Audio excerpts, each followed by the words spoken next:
So now we're going to talk about what is core vocabulary. How many of you have heard of core vocabulary? Have interacted with it in your classroom or had some kinds of core boards or something in your environment? I see a few hands have been raised.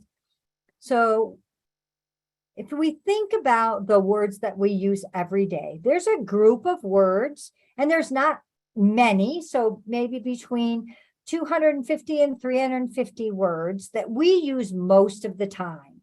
If we were to do a language sample and record you and check off those words, you would find there's a set of words that you maybe change how you use them and what the phrase looks like, but you use them very, very often.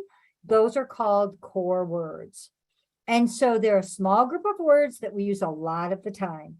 There's this other set of words that we use, we call them fringe words, and there's a bunch of those, lots of nouns, descriptors, a whole bunch of those words, but we don't use them as often. Okay, so we might think about gummy bear or cracker or some specific thing, balloon, and we may use that when we go to a fair, or we, might have a birthday party and we're using the word balloon, but we might not use it again for another week or 2 or 3, right? So that's one of those words that we have a lot of them, but we don't use them very often. So the question we want to ask is, what if every communicator that we are supporting had multiple opportunities? Remember, we talked about the impact of opportunities to learn and use this common set of flexible words all day, every day with everyone. And that's the power of core words. And so it's kind of that 20-80 rule. I was sharing this with a family one time, and the dad came and he was in a suit and he had his briefcase and he could only stay for a little bit. He was off to work. Mom had other children with her there, so they were all listening, and dad had to leave. And I said, so is there anything I need to share with you? How are you feeling about things? 20-80 rule, I've got it. And he walked out and I'm like, well, okay then. And it was funny because he was a little bit of a rigid thinker. And so he just wanted to stick with core. And mom would say, well, let's add this. No, 20-80 rule, right? He had it in his brain, this percentage of words and how many core words they needed to use. But it's a really important concept to get a hold of. So we'll talk a little bit later about our universal core. So it's kind of like universal design for learning. It's these core words, this core board that you can use with all your students in your classroom. And we want to talk about the benefits of these early uses of core in your classroom. You have access to these research-based set of words that allow students to communicate for a variety of purposes. Remember, we talked about the purposes, and we'll talk in a minute about functions, right? These core words support receptive and expressive communication across environments, activities, partners, purposes, functions. And we're going to do a little activity in a bit that helps us understand how certain words are not very flexible and other words are. It allows for language intervention before learning. And so when we think about a classroom and we have individuals that are non-speaking, they often don't have any way to communicate. Maybe they can use facial expressions or they can use natural gestures. They might have a few word approximations, but they're pretty stuck. Right? But if we have these universal core boards, these icon-based boards available, then we're giving them an option to begin to learn how to communicate before we put a specific personal communication system in place. And so what it does is it allows these students to use these visibly represented words, right? These icons, these pictures, to communicate ahead of the time we decide what they personally need. And this is one of these communication displays. So this is the Oakland Schools Universal Core 32. And so you can see all of these words are core words. So they have some flexibility. You can use them in different activities, different environments for different purposes. Pause your video. Use the core vocabulary on slide 17 to make some phrases. Here are some examples of some core word phrases. You can find an accessible version on the next page of this course. And so we've created 3 different ones. We've got the 32, the 48, and the 72, so that we can grow their language as it grows naturally. This is a copy of the Universal Core from something that is called Project Core. And years ago, we were able to work with the Center for Literacy and Disability Studies at UNC Chapel Hill in North Carolina. And we did some research and we built our 32 core. So the one that I showed you here. And then we did some surveys around the use of those words. And then UNC Chapel Hill and the center wrote a grant that they received for $2.5 million on what is core vocabulary, who does it impact, and then they designed this set of universal core boards and different formats for core. And so we'll show you a place where you can access the Center for Literacy and Disability Studies Project Core. So we talked about the flexibility of these core words. So we're going to take an example. Here's the word turn. What are all the different ways that we can use the word turn? So we can say, I want to turn. Give the wheel a turn. Turn up the music. Turn the lights on. Turn your head. The ice will turn into water. So we would say that this word has a robust options for meanings. Think of all the different ways that we can use the word turn. So if we chose the word turn versus cracker, right? Think of the power of the word turn versus the single word that represents a cracker. And so an example of how this was used, I had a team that were, kind of wrapping their head around core vocabulary several years ago. And the SLP and the social worker went out to work with a child in their home. It was a child that was under the age of 3. And the speech path had a plan. She had a single button and it had the word turn. And her goal was for the child to figure out your turn, my turn. Right. And that the child would hit the switch when it was their turn, turn. And the SLP, no, it's my turn. And the student was not cooperating. I'm sure you've never experienced that before, right? Where they're just kind of not on your page. And so and it was a little one, and they were not walking yet. So they're scooting away from the activity, turning away. And the SLP's bringing them back, right? And trying to have this interaction, learning this core word. They're scooting away and turning away. And finally, the social worker, who isn't having to do the work, right? So she's able to observe, said, oh my gosh, I think he's trying to turn around. And so she said, do you want to, can you turn around? And this big smile, and he scoots away. And then because, he was, had a complex body, worked his way around. So think about their lesson was your turn, my turn. The result, though, was the student saying, I know another way to use the word turn around. So that's the nice flexibility of those core words. So again, we've got that 20-80 rule. So we're going to talk a little bit about those other words. So it's a big, large amount of words, but we only use them 20% of the time. And so I have to tell you that even though it's getting chilly, tomorrow it's going to be even more chilly. Our friend Janet will only allow us to use a summer core board, a fringe board. So it's only, we can't ever switch it in the winter. We have to stay with summer because we endless summer. Yep, we don't want to encourage winter at all, right? Okay. So think about this set of words. How might you combine these words to communicate something? Pause your video and create as many phrases as you can using only the Fringe Vocabulary Board on slide 19. Can you see how much harder it is to make phrases with just fringe words? You can find an accessible version of this page within this section of the course. Right? Now, those we would call fringe words. They're very descriptive. They represent a very specific type of meaning, but they're not easy to combine to communicate much with. But in our classrooms, We have fringe words that we don't necessarily have to, what we would call symbolate, make them into a symbol. Because if we're going to talk about a book, we've got the books right there. Or if we want to use our instructional materials, we've got numbers right there. We've got the days of the week. Here we've got the life cycle for in some of the students in older students in classrooms. Rather than have every single, egg and ovum and larva, they could point to this, right? They would have this poster and they had that fringe right there available to them.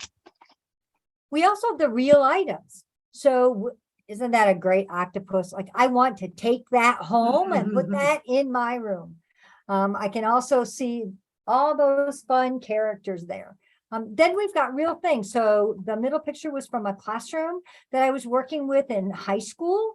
And rather than have symbols for every single thing, they just had the things. So they might be building their communication. And it's like, I want milk, put milk in, and they just point to the milk. And then, we think about the pretend play area, and we've got items right there. Rather than have a picture of pizza, we have a pizza box, right, that we can grab and talk about. So we're talking about these fringe words and how can we access them. And so it's not all or nothing. It's not one or the other. We need core words to have that flexibility to use language, but we need fringe words for specific kinds of things. So if I can't, everybody was talking about like Sour Patch candies or gummy bears or crackers, I want to be able to say which one I want, or I want to be able to point to them on my snack table. I don't want just snack, right? Or if I say I want, I don't know what you want. Let me help you get a little more clear here. And so we want communication systems that have a little of both. So if you think about what you see here, how many phrases could you begin to build with this core board that you've got, as well as this fringe board about summer? So what are some phrases that you might be able to build using both boards? Pause your video. See how many phrases you can create using core and fringe words on slide 21. Here are some examples of phrases using core and fringe. You can find an accessible version of this page within this section of the course. So think how much easier that was in terms of once you had something in your head, right? You typically had the words to represent that.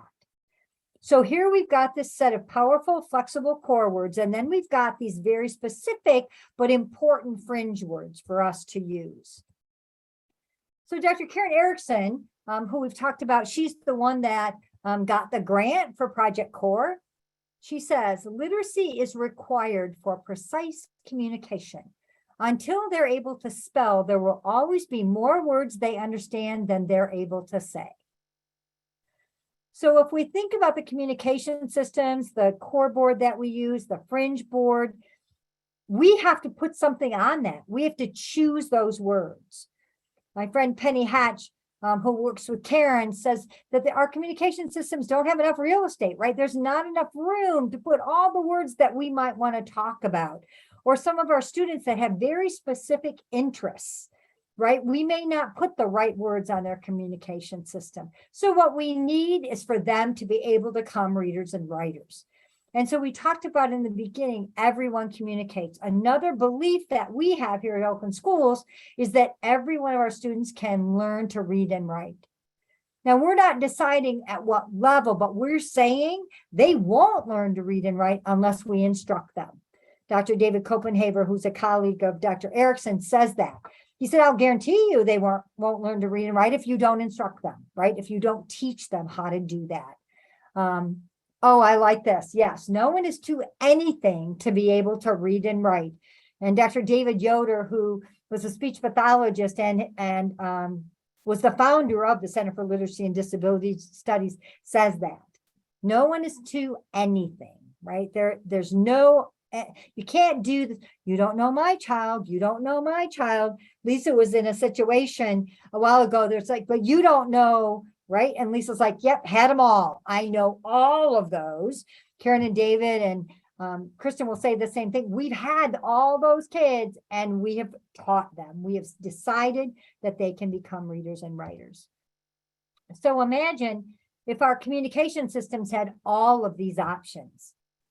And so here you're going to be able to say, I want, and then I'm going to say, I want a well done that I'm going to need to write hamburger. I don't want one that's pink, right? But I wouldn't be able to articulate that or share that if I didn't have the option of a keyboard to express that. Now, Marlene, I really love the story you told earlier.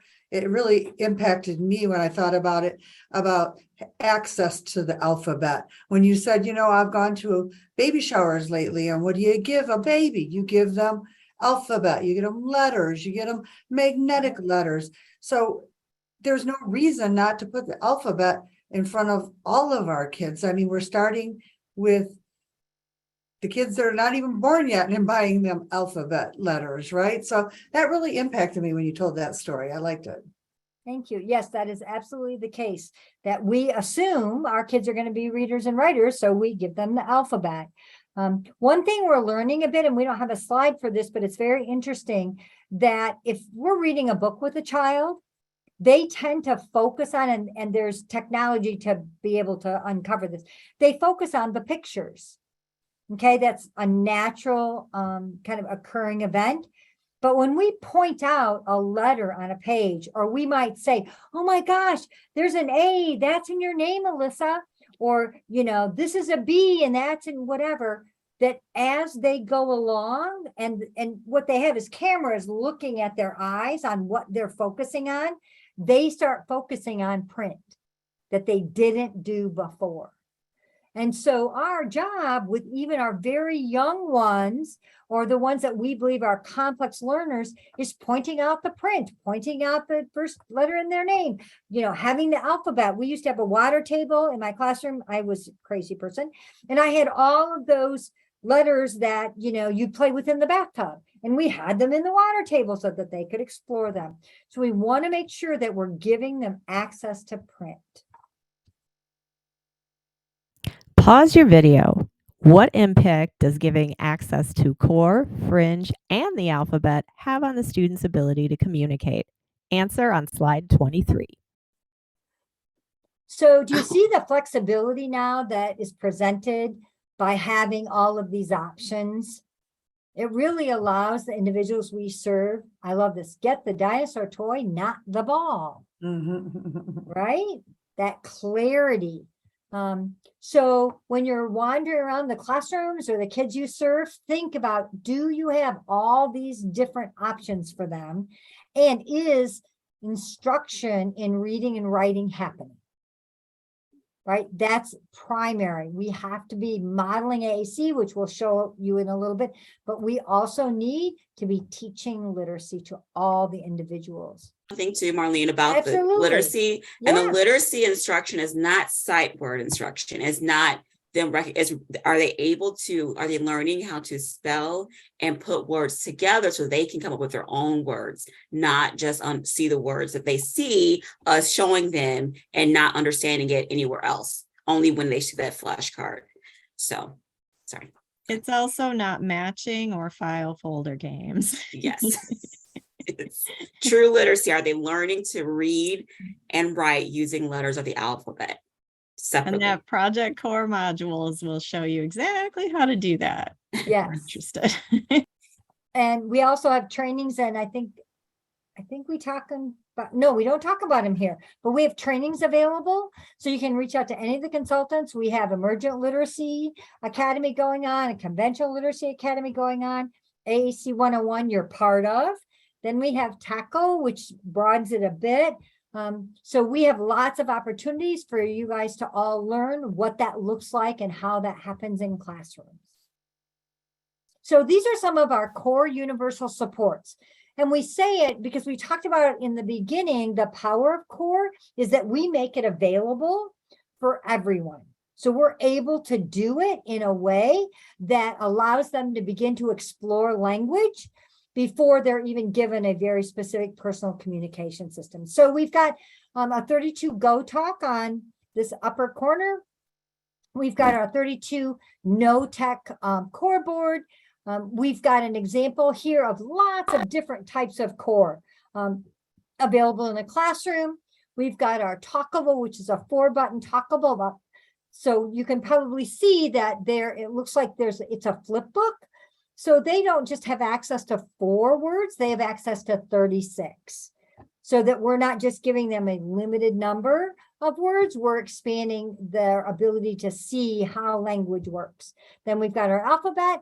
And then in the right-hand bottom corner, we've got our 3D symbols, which are printed from a file. And these are all core word symbols for those individuals that are blind, that can't see. And so it has Braille on it, it has the word on it, and it has a specific color, which is for us that are building them. And then you're able to feel the differences in the symbols. So when we think about this universal core support, so ones that are just in the classroom being used, we want individuals to have access to these because it increases the learning opportunities.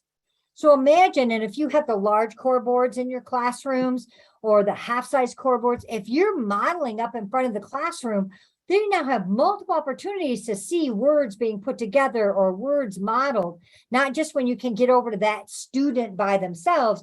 You now have groups of kids that are able to see all these ways to communicate and the different ways to use those core words. And we also know that we now have an option for them to see what visibly represented language looks like. So imagine those kids that you don't even have them on your radar because of their behavior or whatever's going on with them. You're not even thinking about an AAC system, or you're going to be doing something about that, but you're not there yet. Imagine the input you're going to get, the knowledge you're going to learn about that student because they've had access to these symbols, this language. So they're going to assist you, right, in figuring out what's best for them. I've had students in classrooms where they've done the large core boards, and I think Janet spoke to this. Maybe you can speak to it a little bit about what you've learned with having those supports in the classrooms. I told a story earlier, and we'll see a picture of this in action a little while later. I was working in a preschool, and they did like the kids who would be coming up who might go into the preschool, they would have like groups of them that would come in. And these were kids that they thought were going to need more support or special supports around communication and other things. And so they started having these little groups using the large core board. They would have an activity. It would involve using core words to complete the activity. Then afterwards, they would all sit together in front of the core board and talk about, you know, what they did, talk about the core words they used. And it was really amazing when I heard that they said, you know what, after we did this, half of those kids that we thought were going to need supports in the classroom for communication are now going into like a general ed preschool because they just needed that little extra help, and how powerful being exposed to that core vocabulary was before they even started school. And Jana, I'm going to let you talk about the next slide too. Let me get to it. Okay.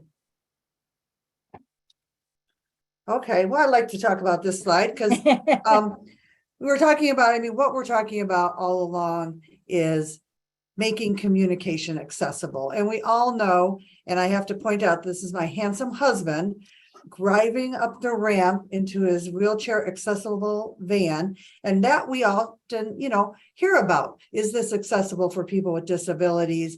You know, can they do it? And I always tell everybody, when we got that, it opened up his world. It made everything different for him because now we could take him places that he couldn't go before. He could look out the window in the car and see what was going on. And it was just really powerful. And I think it's the same thing with making communication accessible. I think when we make communication accessible for our students, it changes their lives. And I'm really passionate about that. Absolutely. Thank you for sharing that. So here are some no tech options that support our universal core. So we've got Project Core, the 36. We've got our own print and communicate, Core flip book. And if you'll notice, this is the back of it. So we're giving them the alphabet. So they've got some core, they've got some fringe here at the top, and the alphabet. Then we have our, kind of universal 32 core and the alphabet separately. And so if you are a classroom teacher in SLP, when we send out our 32 Go Talks or 32 Go Talk Plus, it now has a separate alphabet page that you can access. Here are some other universal supports in different formats. So we've got a 4 location, our Go Talk. We've got a 4 inline partner assisted scanning option. We've got our Talkable that again has those 36 words that you flip through. We've got our high contrast, 9 location, our 3D symbols, and on the right bottom is an example of an eye gaze board. So if you're using your eyes to communicate, then that's one of the communication supports that we can put in place. And you saw this picture earlier, but we want to encourage people to have communication supports available everywhere, that universal core. We call it our 3-second rule. So if I can't get to one of some type of communication support in 3 seconds, it's in the wrong place. So we have to move it. So when we think about these universal supports, we want to provide access to visibly represented language immediately. We want in our classrooms when our students show up. We want to support language intervention before assessment, right? We want them to be able to explore language. We want to create a culture of communicative expectation. So think about our perception wheel. We want to influence communicative environments for all. So I have buildings where they've got core boards hanging in the hallway. They've got them on lanyards around our neck. In fact, Janet, I don't know if you have your lanyard or Kristen does, but one of our colleagues made a small core board that we could then carry around, put on our belt clip.